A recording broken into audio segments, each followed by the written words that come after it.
یہ سوال ہم سے اکثر پوچھا جاتا ہے کہ آپ سے جب یہ دریافت کیا جائے کہ سنت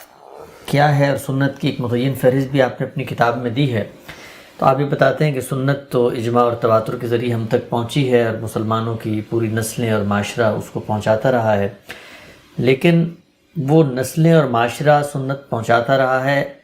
ان نسلوں اور معاشرے سے اس سنت کی ویریفیکیشن کا عمل کیسے ہوگا؟ ہم کیسے آج نکلیں گے؟ کیا بازاروں میں جائیں گے، مسلمانوں کو جمع کر کے ان سے پوچھیں گے اجماع اور تواتر دریافت کیسے ہوگا؟ اور یہی وہ اجماع اور تواتر ہے جو شروع سے آج تک چلا آ رہا ہے، تو اس کے لیے پھر آپ فرماتے ہیں کہ آپ ماضی کی جو تاریخی ریکارڈ ہے فقہ کا اس میں دیکھیں، تو پھر سوال اس پہ پیدا ہوتا ہے کہ پھر اجماع اور تواتر تو ایک طریقے سے خبر واحد کے زیر اثر ہی آ گیا۔ یہ سوال جب مجھ سے کیا جاتا ہے تو میں حیرت میں چلا جاتا ہوں۔ مسلمانوں کا پورا علم اس بات کو ایسے ہی بیان کرتا ہے، یعنی مسلمانوں کے پورے علم کی طرف جب آپ رجوع کرتے ہیں تو وہ آپ کو یہ کہے گا کہ یہ قرآن مجید ہم کو مسلمانوں کے اجماع اور تواتر سے ملا ہے۔ سنت کے معاملے میں امام شافعی یہی کہیں گے، باقی محققین یہی کہیں گے، علماء اصول یہی کہیں گے کہ اس کا ایک بہت بڑا حصہ ایسا ہے کہ جو ہمیں نقل الکافہ عن الکافہ کے طریقے پر ملا ہے، مسلمانوں کے عوام نے اس کو منتقل کیا ہے۔ تو یہ بات میں نے کوئی نئی بات نہیں کہی، یعنی مسلمانوں کی پوری علمی تاریخ اس کو ایسے ہی پیش کرتی ہے، مسلمانوں کے جلیل القدر اہل علم اسی کو اس طرح ہی پیش کرتے ہیں۔ البتہ اخبار احاد سے ملنے والے علم کو بھی ہمارے ہاں سنت سے تعبیر کر لیا گیا۔ میں نے اس پہلی بات میں پرانے علم سے کوئی اختلاف نہیں کیا، بلکہ اس کو مزید واضح کر کے مزید پریسیجن سے بیان کر دیا ہے۔ صرف اس حصے سے اختلاف کیا ہے، اور یہ اختلاف کیا ہے کہ جو کچھ اخبار احاد میں دین کی حیثیت سے بیان ہوا ہے وہ نئی چیز نہیں ہے، وہ اسی دین کی، یعنی یہ جو ہمیں اجماع اور تواتر سے ملا ہے، یہ جو سنت ہے، قرآن مجید ہے، اسی دین کی تفہیم و تبیین ہے، اسی دین پر رسول اللہ صلی اللہ علیہ وسلم کے عمل کی روایت ہے، اور اس لحاظ سے گویا آپ کا اسوہ حسنہ اس سے معلوم ہوتا ہے۔ تو مسلمانوں کا پورا علم، آپ اصول کی کوئی کتاب اٹھا لیں وہ یہی بیان کریں گے، امام شافعی سے لے کر امام غزالی تک، ان کے بعد کے تمام ائمہ تک، امام شاطبی، جن لوگوں نے بھی اصول پر کام کیا ہے، وہ سرخسی ہوں، رازی ہوں، سب کے سب اس بات کو بیان کر رہے ہیں، یعنی اجماع اور تواتر ہی دین کی اصل بنیاد ہے۔ یہ پورا کا پورا دین ایسے ہی منتقل ہوا ہے۔ میں پہلے بھی کئی مرتبہ عرض کر چکا کہ یہ در حقیقت کوئی دین کی اصطلاح نہیں ہے، بلکہ جب تاریخی چیزیں منتقل ہوتی ہیں تو وہ یا اخبار احاد سے منتقل ہوں گی، یعنی کوئی ایک آدمی کسی چیز کو دیکھے گا، سنے گا، بیان کر دے گا،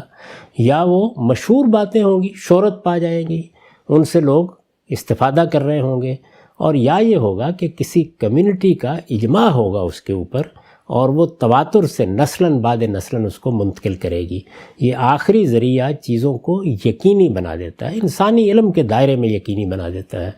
تو یہ طریقہ ہی ہمارے ہاں بھی اختیار کیا گیا ہے۔ مسلمانوں کے مورخین، مسلمانوں کے محدثین، مسلمانوں کے فقہا سب یہی تعبیرات اختیار کرتے ہیں، سب اسی طرح اس کو بیان کرتے ہیں۔ میں نے جب اپنی کتاب میزان کو پڑھانا شروع کیا آج سے کئی برس پہلے، تو اس میں ابن عبد البر کی جامع بیان العلم کے اس اقتباس سے بات شروع کی تھی، جس میں وہ یہ کہتے ہیں کہ سنت ینقسم و قسمین، اور پھر اس کے بعد یہ بیان کرتے ہیں کہ اس میں سے پہلی قسم کیا ہے؟ نقل الکافہ عن الکافہ،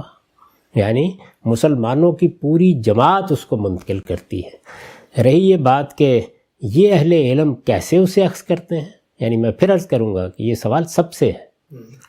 سب سے ہے، یہ کیسے بیان کرتے ہیں؟ یعنی جس دور میں ہم آنکھ کھولیں گے سب سے پہلے یہ دیکھیں گے کہ اس وقت مسلمانوں کی جماعت جہاں جہاں بھی پائی جاتی ہے وہ کن چیزوں کو دین کی حیثیت سے متفق علیہ طور پر اپنائے ہوئے ہیں، اور ان کا علم کس چیز پر اجماع رکھتا ہے، یہ معلوم کریں گے۔ یعنی یوں نہیں ہے کہ آپ بازار میں چلے جائیں گے، وہاں جا کے ڈنڈورا پیٹیں گے۔ یعنی انسان پہلے مرحلے میں تو ایک عام آدمی کی حیثیت سے متعارف ہوتا ہے، ہم نے اپنے والدین سے ایک چیز سیکھی، اساتذہ سے سیکھی، اپنا کے کھڑے ہو جاتے ہیں۔ یہ جو بحث ہے اجماع اور تواتر کی، یہ عام آدمی کی بحث نہیں ہے، علم کی بحث ہے۔ تو جب آپ علم کے دائرے میں داخل ہوتے ہیں تو پہلا سوال یہی ہوتا ہے کہ مجھے جو دین بتایا جا رہا ہے کہاں ہے،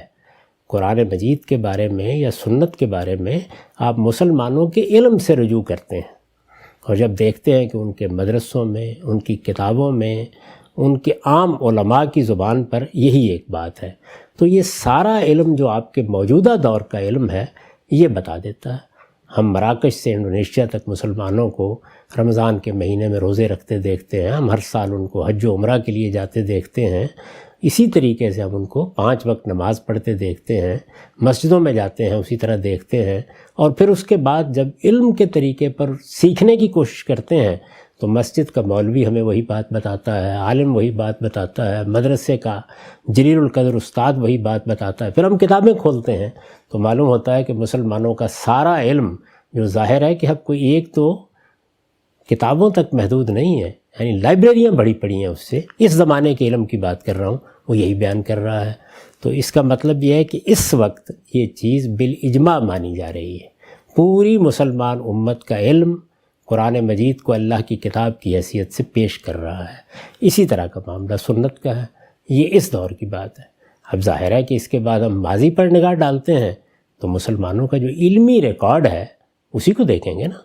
یعنی ماضی میں تو ایسا ہی ہوتا ہے ہمیشہ، جب اس کو دیکھتے ہیں تو ہر دور، ہر صدی کا ریکارڈ اس کی یا تصویب کرے گا یا کہیں تردید کرے گا۔ تو ہم دیکھتے ہیں کہ تصویب بھی کر رہا ہے، یہاں تک کہ ہم رسالت مآب صلی اللہ علیہ وسلم کے قریب کے زمانے کے علم تک پہنچ جاتے ہیں۔ جیسے مثال کے طور پر امام شافعی ہیں، یا ان سے پہلے امام ابو حنیفہ ہیں، یا ان سے پہلے امام مالک ہیں، تو ہم اس دور میں پہنچ جاتے ہیں اور وہاں بھی دیکھتے ہیں کہ بالکل وہی چیزیں بیان کی جا رہی ہیں۔ تو اس طرح سارا علمی ریکارڈ پچھلی 14 صدیوں کا وہ ہمارے سامنے آ جاتا ہے، اور جب وہ بالکل متفق اللفظ سامنے آتا ہے اور ہر دور کی تصنیفات بھی اسی کی گواہی دیتی ہیں، تو کوئی شبہ اس میں باقی نہیں رہ جاتا کہ یہ دین میں ایک یقینی چیز ہے، یہ اجماع اور تواتر سے منتقل ہوئی ہے۔ رہی اخبار احاد تو وہ تو حدیث کی کتابوں میں ہوتی ہیں، اور ان میں جو چیزیں نقل ہوئی ہیں ان میں قرآن نہیں نقل ہوا، یعنی بخاری میں نہیں قرآن نقل ہوا، ان میں قرآن سے متعلق رسالت مآب صلی اللہ علیہ وسلم کی باتیں نقل ہوئی ہوں گی،